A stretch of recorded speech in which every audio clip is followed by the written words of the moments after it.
नमस्कार। अभी आज हम जो प्रकरण देखेंगे, भूगोल का दूसरा प्रकरण है भूमि, मृदा, जल एवं प्राकृतिक वनस्पति। आज इस वीडियो में हम भूमि संदर्भ जानकारी देखने वाले हैं। जो प्राकृतिक संसाधन है उनमें से ये सभी के सभी महत्वपूर्ण हैं: भूमि, मृदा, जल एवं प्राकृतिक वनस्पति। इसमें हम जो मुख्य बिंदु देखेंगे भूमि के तौर पर, भूमि में गुणवत्ता में अंतर, भूमि के प्रकार कौन कौन से हैं, भूमि के उपयोग क्या कौन कौन से हैं, जनसंख्या में विभिन्नता के दुनिया के कौन कौन से कारण है उसके बारे में भी हम जानकारी देखेंगे। और साथ ही साथ भूमि का जो महत्व है, किस किस काम के लिए भूमि उपयोग में आती है, ये महत्व हम देखेंगे। भूमि संसाधन के रूप में हम उसके बारे में जानकारी देखेंगे। भूमि की गुणवत्ता में यदि हम देखेंगे तो दुनिया भर में काफी अंतर है। अब यहां पे यदि हम देखेंगे तो दो उदाहरण है, एक मांबा का है और दूसरा पीटर का है। दुनिया के दो अन्य देशों में, अलग अलग देशों में, अलग अलग भागों के ये दो निवासी है, मांबा और पीटर। पीटर ये न्यूजीलैंड का रहवासी है, वहां पे वो विद्यालय में पढ़ता है, वहां पे स्कूल में जाता है। घास भूमि, वहां पे बड़ी मात्रा में घास भूमि उपलब्ध है और वहां पे उसका शिप फार्म है, कई सारे शिप उसके पास है, उसके चाचा वो चलाते हैं। अब वही यदि देखेंगे तो मांबा का यदि फार्म देखेंगे तो मांबा तांजानिया की निवासी है, उसको स्कूल वगैरह कुछ भी नहीं है, बल्कि उसके छोटे भाई बहन को संभालना पड़ता है। सुबह बहुत जल्दी उठना है और जल्दी उठकर उसकी सुबह बहुत जल्दी हो जाती है और वहां से लेकर उसके काम शुरू हो जाते हैं। उसको उसके साथ साथ परिवार को मदद भी करनी होती है। वही यदि हम पीटर को देखेंगे तो वो केवल अपनी पढ़ाई के ऊपर लक्ष्य देता है। और न्यूजीलैंड की यदि बात करेंगे तो वो संपन्न प्रदेशों में आ जाता है और पीटर का जो फार्म है वो बड़ी संपन्नता से है। वही यदि मांबा की बिल्कुल छोटी सी भूमि है और वहां पे दिन भर काम करने के बावजूद भी पूरे साल भर उन पूरे परिवार को पर्याप्त हो इतना अनाज उनको प्राप्त नहीं हो पाता है। वहां पे वो सेम और मक्का इस प्रकार से कुछ अनाज ले लेते हैं।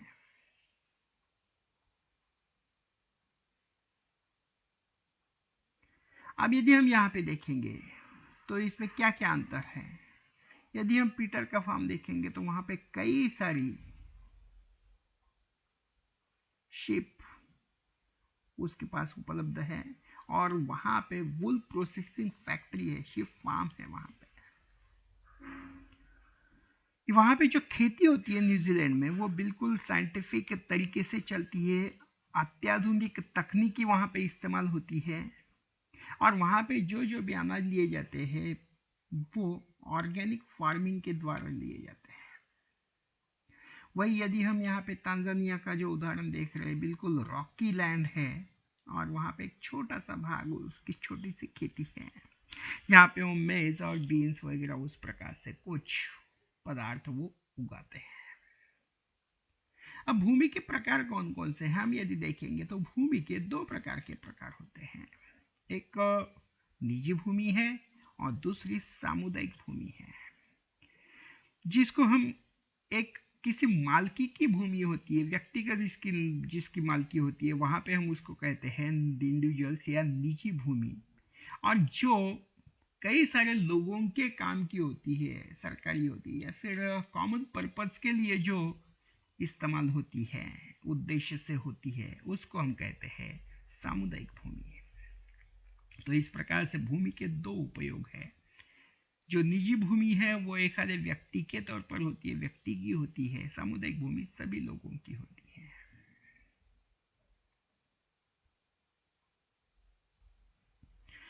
भूमि के कौन कौन से उपयोग है? भूमि के कई सारे उपयोग हम जानते हैं, मानते हैं, समझते हैं। भूमि सबसे महत्वपूर्ण तो हमारे लिए कृषि करने के लिए भूमि बहुत आवश्यक है।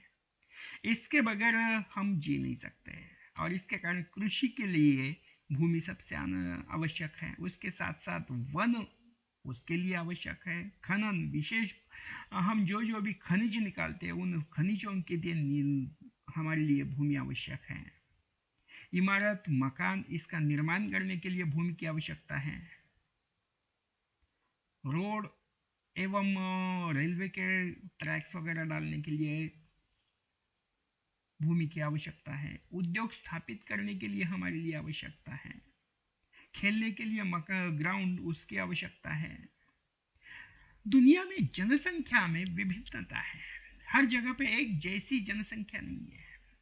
दुनिया के कुछ भाग बड़े ही जनसंख्या वाले प्रदेश है, तो कुछ भाग में बहुत ही विरल जनसंख्या दिखाई देती है। कुछ भागों में जनसंख्या का घनत्व बहुत बड़ी मात्रा में है, तो कुछ भागों में जनसंख्या काफी भिन्नता है उसमें। अब उसके कारण क्या क्या है? यदि हम देखेंगे कि जनसंख्या के विभिन्नता के कारण, तो यहाँ पे हम देखेंगे कि लगभग 90% जनता मात्र दुनिया के 30% भाग में ही रहती है। इसी का दूसरा अर्थ यह हो गया कि या तो 70% भाग या तो निर्मनुष्य है या फिर कम घनत्व का क्षेत्र है। जैसे कि अंटार्कटिका का जो क्षेत्र है वो पूरी तरह से निर्मनुष्य है। साइबेरिया का जो रण है वहाँ पे बिल्कुल बहुत कम घनत्व है। पहाड़ी प्रदेश वहाँ पे बहुत कम घनत्व है। तो इस प्रकार से मात्र 30% और बाकी 70% भागों में लगभग 10% लोग रहते हैं। अब हम यहाँ पे देख रहे हैं कि यहाँ पे ऑस्ट्रेलिया का एक उदाहरण है, और यहाँ पे भूमि के विविध प्रकार के उपयोग हम चित्र के तौर पर देख सकते हैं कि भूमि कृषि के लिए है, उद्योग के लिए, रहने के लिए, प्ले ग्राउंड के लिए, मैदानों के लिए, विविध प्रकार के भूमि के उपयोग हम यहाँ पे देख सकते हैं। दुनिया में जनसंख्या में जो विभिन्नता है उसके कई सारे कारण हैं। एक तो सबसे महत्वपूर्ण कि भूमि की गुणवत्ता में अंतर है। भूमि हर जगह पे एक जैसी नहीं है। कुछ जगह की भूमि बहुत उपजाऊ है, कुछ जगह की भूमि अत्यंत बिल्कुल ही उपजाऊ नहीं है। इस प्रकार से है, पहाड़ी है या फिर रेतीली है या फिर बर्फीली है, तो यहाँ पे बिल्कुल ही उपजाऊता नहीं है। और कुछ जगह की जो भूमि है जहाँ पे गंगा बेसिन है या जहाँ पे नदियों का जो क्षेत्र है वहाँ पे ज्यादा तौर पर मात्रा में उपजाऊ भूमि है। विभिन्न प्रकार के जो स्थल रूप है वहां पे अंतर है। कहीं पहाड़ी प्रदेश है, कहीं मैदानी प्रदेश है, कहीं घास स्थल है। विविध प्रकार के जो मैदानी स्थल रूप में जो अंतर है उसके कारण भी दुनिया के जनसंख्या में विभिन्नता हम देख सकते हैं। लोग मैदानी प्रदेशों में ज्यादा रहना पसंद करते हैं, लोग पहाड़ी भागों में रहना पसंद नहीं करते। लोग ज्यादा ठंडे भाग में रहना पसंद नहीं करते हैं। कई सारे पर्वतीय भाग वहां पर लोग रहना पसंद नहीं करते हैं, और इसके कारण पर्वतीय भाग में कम जनसंख्या में दिखाई देती है। कई सारे जो भाग है मरुस्थलीय भाग है, ठंडा मरुस्थल हो या गर्म मरुस्थल हो, वहां पे विभिन्नता है, और इसके कारण भी वहां पे लोग रहना पसंद नहीं करते हैं। और इसके कारण ये जो विभिन्न कारण है, इन कारणों से कई सारी जो वन भूमि है वहां पे भी लोग रहना पसंद नहीं करते। जैसे कि विषुवृत्तीय क्षेत्र है, वहां पे बहुत बड़ी मात्रा में जंगल का भाग है, बारिश बहुत ज्यादा होती है। विभिन्न प्रकार की जो जलवायु है, जलवायु के कारण भी अत्याधिक ठंडे भाग में हम रहना पसंद नहीं करते हैं, अत्याधिक गर्म भाग में हम रहना पसंद नहीं करते हैं। और दुनिया के इस प्रकार की जो विभिन्नता विविध प्रकार के स्थल रूप में है, इसके कारण दुनिया की जनसंख्या में विभिन्नता हम देखते हैं। भूमि का महत्व क्या है? पहले हम भूमि के उपयोग देखे थे। भूमि सबसे महत्वपूर्ण तो जनसंख्या यदि हम पिछले 200 साल से देख रहे हैं तो काफी सारी बढ़ रही है, लेकिन भूमि के जो प्रमाण है वो उतना ही है। कुल मिलाकर पृथ्वी के क्षेत्रफल में से 29% जमीन का भाग है और 71% पानी का भाग है, और ये निरंतर उतना ही रहने वाला है। पानी का क्षेत्र है 71% ही रहने वाला है, जमीन का जो क्षेत्र है वो 29% ही रहने वाला है। अब ये क्षेत्र न बढ़ने के कारण, लेकिन साथ ही साथ विविध प्रकार के जो हमारे उपयोग चल रहे हैं, बढ़ती जनसंख्या की जो मांग है उसके कारण कृषि का क्षेत्र बढ़ रहा है, बढ़ते उद्योगों का क्षेत्र बढ़ रहा है, रहने के लिए जगह की आवश्यकता है, और इसके कारण बढ़ती मांग के कारण भूमि का महत्व है। अब इस प्रकार की गुणवत्ता की जो भूमि है, जैसे हमने पहले देखा था कि एक जैसी है, कुछ ठराविक भागों में ही है, ये हर जगह पे उपलब्ध नहीं है, और इसके कारण जहाँ पे गुणवत्ता का जो क्षेत्र है वहां पे भूमि की डिमांड, भूमि की मांग ज्यादा है। जिस जिस भाग में भूमि का जल की उपलब्धता है वहां पे वहां की भूमि की मांग ज्यादा है। जिन भागों में भूमि का जल की उपलब्धता नहीं है उस भाग में की तुलना में अपेक्षा में ये कम मात्रा में होती है। विविध प्रकार की जो सामुदायिक भूमि है वहां पे अब बढ़ती मांग के कारण, जनसंख्या के कारण, उद्योगों के कारण, बढ़ती कृषि की मांग के कारण जो जो भी सामुदायिक भूमि है और विशेष तौर पर उसमें वन भूमि, उसके ऊपर अब अतिक्रमण बढ़ रहे हैं, और इसके कारण भूमि का अब काफी महत्व हो रहा है। साथ ही साथ अभी सांस्कृतिक कई सारे बदलाव हो चुके हैं। इन सांस्कृतिक बदलावों के कारण भी भूमि का महत्व है। यहाँ पे हम एक भाग देख रहे हैं कि लगभग 100 साल पहले इस प्रकार से कुछ भाग कृषि के लिए था पहले चित्र में, साथ ही साथ बाकी सामुदायिक भूमि बिल्कुल खुली थी। उसके बाद सामुदायिक भूमि के ऊपर अब बड़ी बड़ी बिल्डिंगें थोड़ी मात्रा में बढ़ चुकी है और थोड़ा बहुत विकास वहां पे शुरू हो चुका है। इसके कारण सामुदायिक भूमि के ऊपर अब उसका उपयोग ज्यादा शुरू हो गया है। हम यहाँ पे तीसरा भाग देख रहे हैं कि कुछ न कुछ मात्रा में वहां पे भूमि थी, लेकिन अब उसका अत्यधिक उपयोग किया जा रहा है। और चौथे चित्र में हम देख सकते हैं कि एक बड़ा शहर वहां पे निर्माण हो चुका है। यानी एक छोटे गांव से लेकर एक छोटे शहर तक जो मांग बढ़ रही है, उसके प्रगति हो रही है, उसके कारण भूमि की मांग अब काफी ज्यादा मात्रा में बढ़ रही है। हम यदि देखेंगे यहाँ पे कि कंजर्वेशन ऑफ लैंड, किस प्रकार से हम भूमि का रक्षण कर सकते, संरक्षण कर सकते हैं। सबसे पहले तो हमें ये देखना पड़ेगा कि कारण क्या क्या है कि जिसके कारण भूमि का डिग्रेडेशन हो रहा है, भूमि में बदलाव आ रहा है, भूमि कम ग्रेड की हो रही है। तो उसमें काफी मात्रा में जो जंगलों की जो कटाई हो गई है उसके कारण है। इसके कारण हमें क्या करना पड़ेगा, तो कंजर्वेशन ऑफ लैंड, उसका यदि हमें संरक्षण करना है तो वन रोपण करना पड़ेगा। अधिक से अधिक मात्रा में जब हम वन रोपण करेंगे तब उसका हम जो क्षेत्र है उसको बढ़ा सकते हैं। हमारे कई भागों में उर्वरकों का एवं रसायनों का दुरुपयोग किया जा रहा है।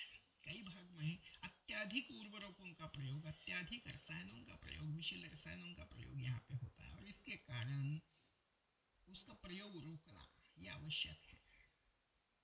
इसके कारण न केवल अनाज बल्कि भूमि भी बर्बाद हो जाती है, और इसके कारण उर्वरकों का एवं रसायनों का दुरुपयोग रोकना हमारे लिए अति आवश्यक है। अति जल का वापर, कुछ कुछ भागों में जल का वापर इतना विपर्यास्त तरीके से किया जाता है कि उसके कारण भूमि में की गुणवत्ता में अंतर आ रहा है, भूमि की गुणवत्ता में डिग्रेड हो रही है, कमी आ रही है, और इसके कारण अति जल के वापर को भी हमें रोकना पड़ेगा। अति चराई को, वनोन्मूलन के साथ साथ अति चराई को रोकना पड़ेगा। कुछ कुछ भागों में कई मात्रा में वहां पे अति चराई हो जाती है। इसके कारण अब जैसे जैसे हम वनों को काट रहे हैं उसके प्रकार से अब जो जानवर है उनके लिए चराई का क्षेत्र कम होता जा रहा है, और इसके कारण वो ज्यादा ऐसे क्षेत्र से चले जाते हैं जहाँ पे, और वो पूरी तरह से वहाँ का जो घास वगैरह वो खा लेते हैं या पेड़ पौधे खा लेते हैं। उसके कारण क्या हो रहा है कि वहाँ की जो मिट्टी है वो कम हो रही है, और इसके कारण जो हमारा भूमि संसाधन है वहां पे अंतर आ रहा है। तो यही कुछ यहाँ पे हम एक वीडियो देखते हैं, लैंडस्लाइड, भूस्खलन, इसका मतलब क्या है। बड़े पैमाने पर मिट्टी या मलबे का घिसाव, नीचे घिसना, उसको हम कहते हैं भूस्खलन।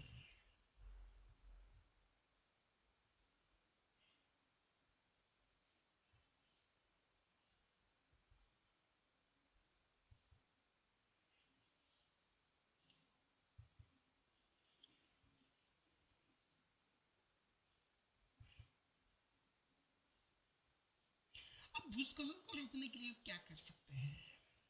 भूस्खलन को हमें रोकने के लिए ऐसे कुछ एरियाज ढूंढने पड़ेंगे कि जहाँ पे ऐसे जो भूस्खलन वगैरह होता है वहाँ पे हमें रहना, हमारे मकान वगैरह बांधना रोकना पड़ेगा। ऐसे जगह पे जो विविध प्रकार का जो कंस्ट्रक्शन चलता है, रिटेंशन वॉल, वहाँ पे हमें बांधनी पड़ेगी, एक दीवार बांधनी पड़ेगी, जिसके कारण भूस्खलन वहाँ से रोका जाता है। कई सारे भागों में हम सह्याद्री में भी देखते हैं, हिमाचल में, कि इस प्रकार की दीवार वहाँ पे बांधी जाती है, जिसके कारण जो मलबा घिस जाता है पहाड़ियों का, तो वो वहाँ पे रोका जाए।